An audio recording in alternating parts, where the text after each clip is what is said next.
Alors ici, on va aller dans un navigateur web et on va aller chercher des images. Donc je vous conseille d'aller voir ça dans bing.com pour avoir accès à des images. Pour avoir accès à des images en haute définition, ce qui est moins évident de nos jours sur Google.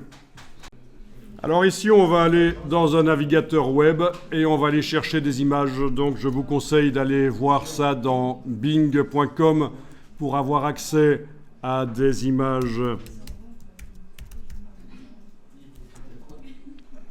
Pour avoir accès à des images en haute définition, ce qui est moins évident de nos jours sur Google. Alors ici, je vais chercher des images de chats, par exemple. Vous n'aimez pas les chats, c'est pas grave. Voilà. Je vais dans la partie images. Et il y a plein d'images de chats. Ils sont tous plus mignons les uns que les autres. C'est horrible, j'en peux plus. On va quand même filtrer parce que vous n'avez pas le droit d'utiliser toutes les images. Alors, on va donc demander, en enclenchant les filtres ici dans bing.com, je vous rappelle qu'on est dans bing.com, pour ceux qui seraient dans Google, vous avez loupé l'épisode où Kevin embrassait Jessica, ou l'épisode où je disais qu'il fallait dans Bing au lieu de Google. C'était le même. J'étais juste à côté de Jessica en train de dire ça.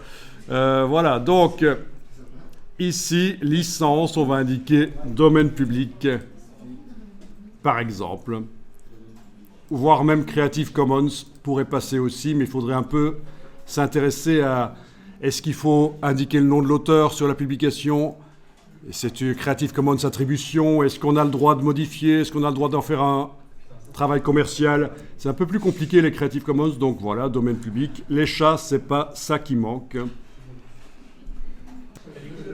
Au niveau de la définition, on peut demander taille d'image au moins 1000 sur 1000 pixels. Comme ça, on va éviter les images complètement floues, avec peu de pixels. Ceci dit, dans Photoshop, il y a un système d'intelligence artificielle qui s'appelle le Super Zoom et qui permet d'améliorer les images.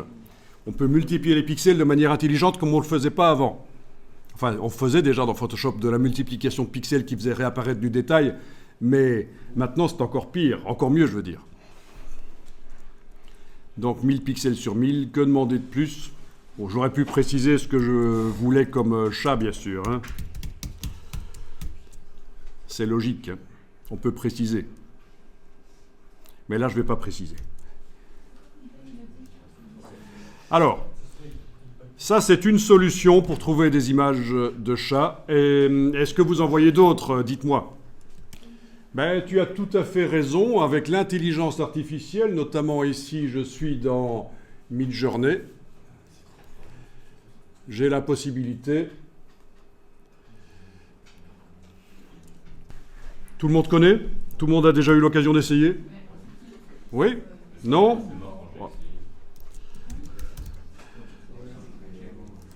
Voilà, il suffit d'indiquer ce qu'on veut. Je vais indiquer juste 4, mais c'est ridicule de juste mettre ça. Mais enfin, voilà, il calcule et il fait des fausses images qui n'ont jamais existé, en fait. Et puis après, je vais pouvoir choisir, voire même les améliorer par Photoshop, multiplier les pixels ou par d'autres systèmes. Donc, je suis sûr, il y en a certains parmi vous qui sont assez forts en génération par intelligence artificielle. Vous avez essayé, vous vous êtes spécialisé. Hein. Levez un peu la main ceux qui estiment qu'ils sont quand même allés assez loin dans ces techniques. Personne? Une personne? Super. Bien. Et tu utilises quoi, en fait, tu dis? Sur un site, on peut directement présélectionner des faire tout texte. Donc voilà, des chats, j'avais pas précisé, donc j'ai des peintures, quoi. Donc voilà, le principe, c'est qu'évidemment, je vais devoir upscaler celle qui m'intéresse et la récupérer ensuite pour l'améliorer éventuellement dans Photoshop. Donc ça, c'est une solution, en effet. Autre solution pour trouver des images de chats Ah tiens, il y a une fausse signature là, ou une vraie, il faudra vérifier quand même. Parce que vous savez que Midjourney, ici, il se base sur des milliards d'images qu'il est allé ratisser partout sur le web, y compris des images médicales, y compris des images pédopornographiques. Enfin, il a vraiment ratissé large. Tandis que Adobe, son générateur, se base uniquement sur les images de sa banque d'images Adobe Stock. Et donc, c'est pour ça que Adobe, pour l'instant, est un peu moins performant que les autres qui se sont basés sur des milliards d'images. Pourquoi est-ce qu'ils ont fait ça? Pourquoi est-ce qu'ils ont pu? Parce que c'était une recherche scientifique et c'est juste par la suite que c'est devenu commercial.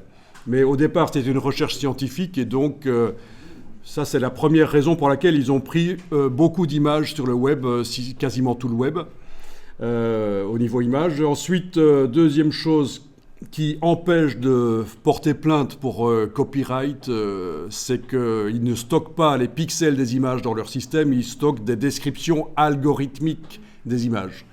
Et donc voilà, c'est un peu comme si moi je prenais la photographie de quelqu'un, la photographie est sous copyright et je commence à la décrire sous forme d'un texte.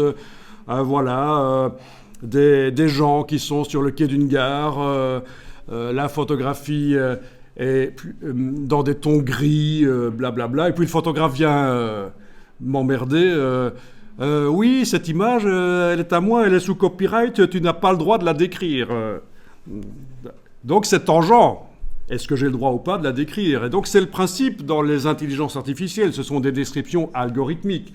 Alors, bien sûr, une autre solution, c'est des banques d'images, notamment Adobe Stock. Ici, je suis allé sur Getty Images.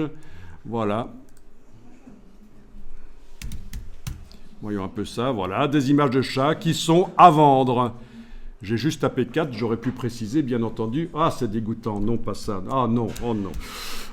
Oh non, encore pire. Ah non, oh non. Pourvu qu'il ne fasse pas des petits. Alors. Sinon, vous avez Adobe Stock, bien sûr. Moi, je ne suis pas extrêmement convaincu parce que je trouve que les photos, ça c'est mon avis personnel, les photos sont trop retouchées en fait. Les photos de Adobe Stock sont généralement trop retouchées. Ça sent la retouche, mais c'est bien parce que justement on achète des photos, on veut qu'elles soient retouchées, mais là je suis dans les templates, ça c'est idiot. On va se mettre dans les images. Voilà. J'étais dans la partie template. Voilà. Donc, c'est des photos un peu de studio retouchées et il manque ce côté naturel, réaliste, authentique. Voilà, c'est ce que je cherchais. Hein. Jean de Florette, authentique. C'est de l'authentique. Voilà. Donc, on va faire une recherche quand même sur des chats et on va en télécharger quelques-uns. Donc, les images de chats, voilà. Donc, maintenant, on a la définition de l'image qui apparaît. Voilà, on est dans bing.com. On a fait une recherche sur des chats. Oui, sinon, on a cité l'intelligence artificielle pour trouver des images de chats, on a cité les banques d'images, on a cité quoi d'autre? Qu'est-ce qu'on a fait comme démo? Qu'est-ce qu'il y a d'autre comme solution? Pour trouver des images de chats, pour avoir des images de chats, qu'est-ce que vous faites? Hein? Mais tout ça, c'est à peu près la même chose que de faire une recherche. Oui, si vous me citez FreePic, Pexel, tout ça, c'est un peu la même chose que de faire une recherche dans Bing, sauf que c'est plus restreint. Ils n'ont pas des dizaines de milliers d'images de chats sur chacun de ces sites-là. Ce sont des sites qui facilitent un peu le travail, mais non, il y a quand même une autre solution évidente. Vous voulez des images de chats, qu'est-ce que vous allez faire? Hein? Ben, vous les faites vous-même, exactement, les photos. Exactement. Et comment est-ce que vous allez faire des photos de chats? On vous demande des photos de 60 chats différents. Comment vous allez faire? On les vole. Vous les volez et puis vous les relâchez dans la nature. À peu près là où vous les avez pris à 50 km près? Non. Sérieusement, vous n'avez pas une idée?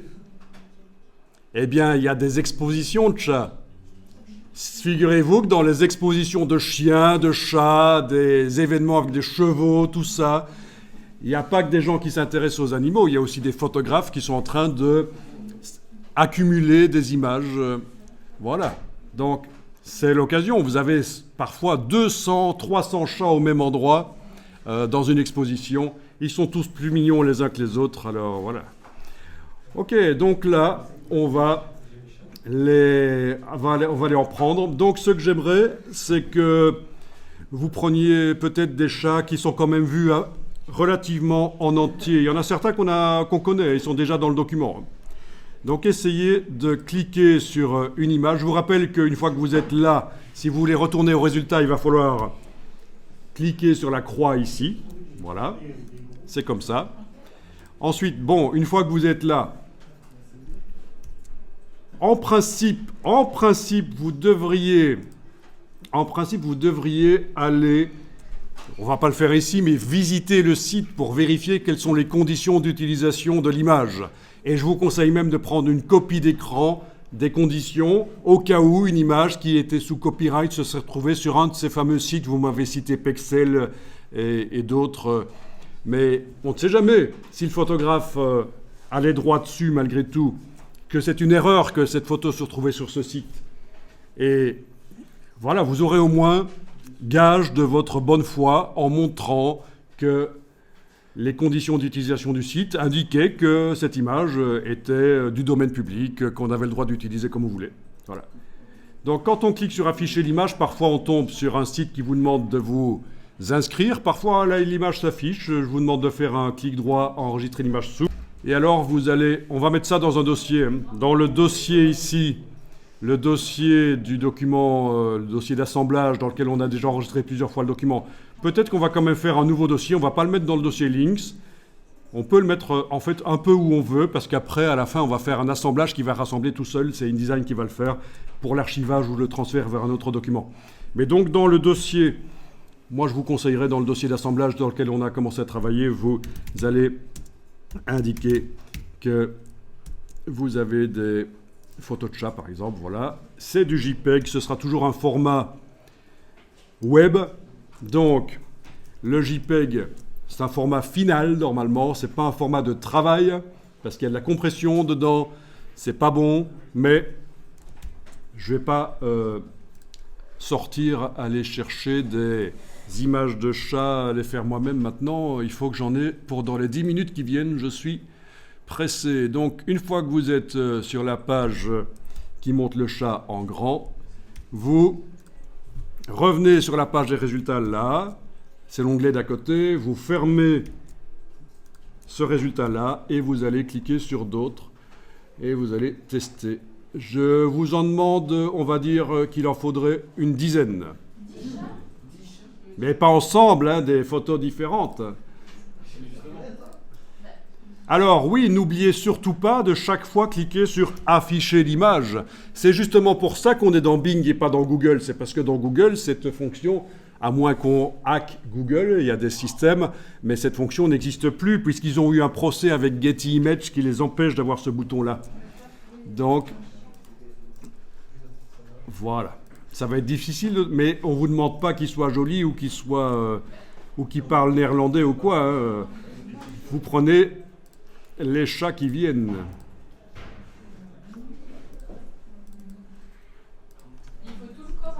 Il vaut mieux qu'il y ait quand même une majorité du corps qui soit visible, parce qu'après on va faire du recadrage, et évidemment faire du recadrage sur une tête de chat c'est difficile. À part ne montrer que l'œil ou que le nez, ça va être un peu pénible. Et donc c'est là qu'il faut apprendre à aller vite pour trouver les images.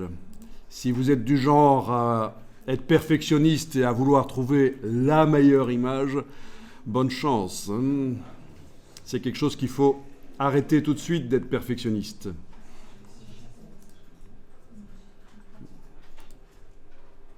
Il lui manque un œil à celui-là.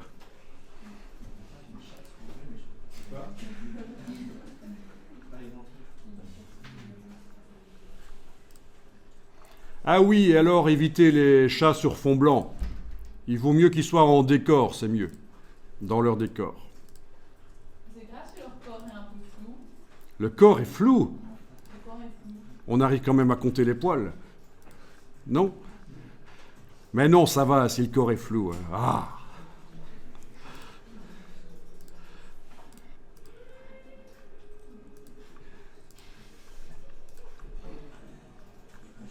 C'est pas évident, il n'y en a pas tellement que ça parce que je suis en domaine public.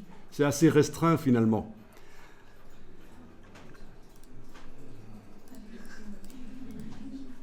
Alors, une solution, c'est aussi de faire une recherche avec des mots en français. Ça peut aider aussi, on peut tomber sur des résultats différents. Hein. Ou en allemand ou en suédois. Voilà. Même si je suis resté dans le domaine public, le simple fait d'avoir indiqué autre chose, j'ai mis chat en français, j'ai des résultats différents. Voilà, voilà.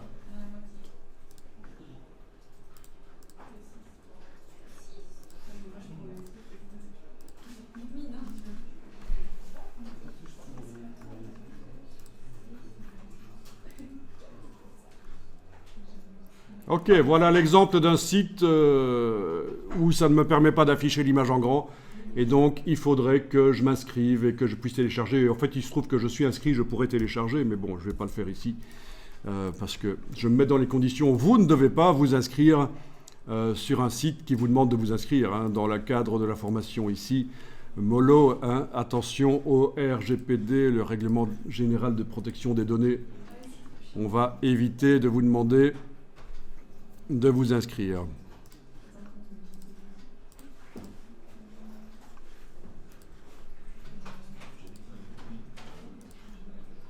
Bon. Tous ces chats commencent à me dégoûter. J'en ai vu trop.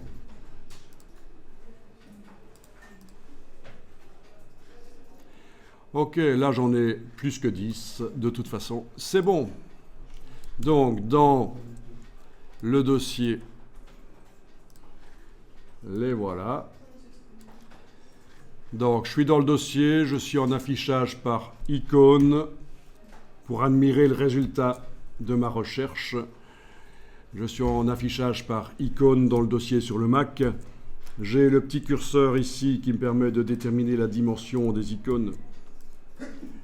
Voilà. Je demande présentation alignée par nom. Et voilà. Ils sont tous visibles. Si je clique sur l'un ou l'autre, avec la barre d'espacement, je peux le voir en grand. Tout ça, c'est des astuces utilisation du Mac basique.